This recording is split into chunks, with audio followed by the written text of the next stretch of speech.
Jesus did it. What did he do?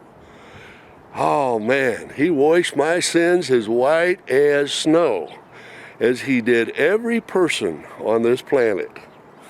Look at this beautiful, beautiful fresh snow here. We got this last night. I had to tell you a story here before I tell you about Jesus, but these are trees out in my backyard. Aren't they gorgeous?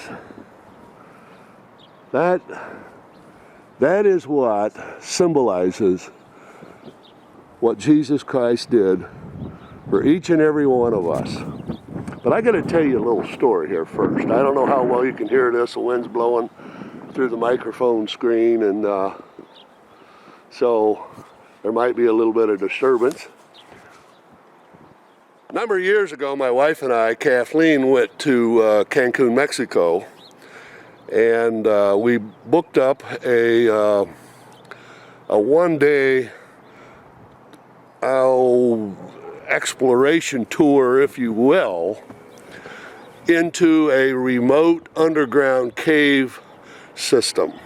And there was a young couple that a guy and his wife were trying to start a business, taking tourists like us into this underground water cave where you had to use lights, flashlights, to be able to see. It was pitch dark in there. It was an incredible experience, one I just was thrilled to death to be able to do, as my wife as well.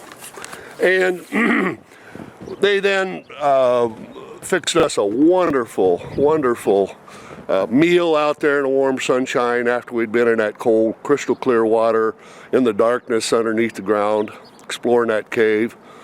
And we were sitting there just enjoying our delicious meal that they fixed. And this guy, he was probably, about 30 years old. He was asking me and my wife, what's it like to be in snow? And it just caught me by surprise. What do you mean, what's it like to be in snow? I've grown up my whole life in snow in the winter time, so I don't know anything other than snow in the winter. And he said, well, I've never seen snow. It's never been cold enough or high enough in elevation for it to snow in Venezuela.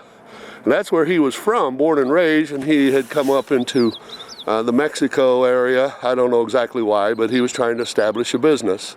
But he said, my heart's desire before I die is to once get up in high enough elevation, or maybe get to America, where I can go skiing. I want to ski once before I die. But I just want to see snow. I want to see snow on the trees. I want to see snow everywhere. And I thought, wow, it's, I just take snow for granted. But I can appreciate, if I was him, I'd want to see snow too. But, getting back to what Jesus did, in all seriousness here, this just demonstrates to me in a way that God reveals to mankind. I think the biggest reason God has given us snow is to, I know some agricultural people would disagree with me, but, and people who own ski resorts would disagree with me, I'm sure, but, and probably Alaskan Huskies would disagree with me if they could. But I think God has given us snow to help us realize what the death, burial, and resurrection of Jesus Christ accomplished for humanity. I mean, this shows us that God has washed our sin slate as white as snow.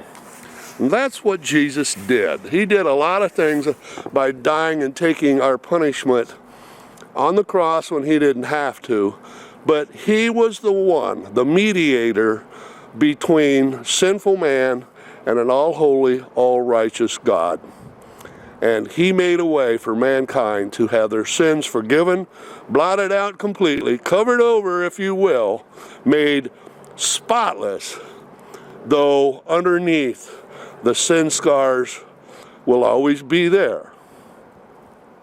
They'll be there. I don't know if God will erase them from our minds. He said He's erased our sins from His mind when we ask forgiveness and trust Him to forgive us of our sins against Him and others. So anyway, my friend, I just want to encourage you, if you have not really been informed about all that Jesus Christ accomplished for us by dying on the cross, taking our punishment when He didn't have to, drop down and read that website link below, and that'll explain in some detail what God accomplished for us in Jesus Christ. You owe that to yourself, my friend, if you don't know.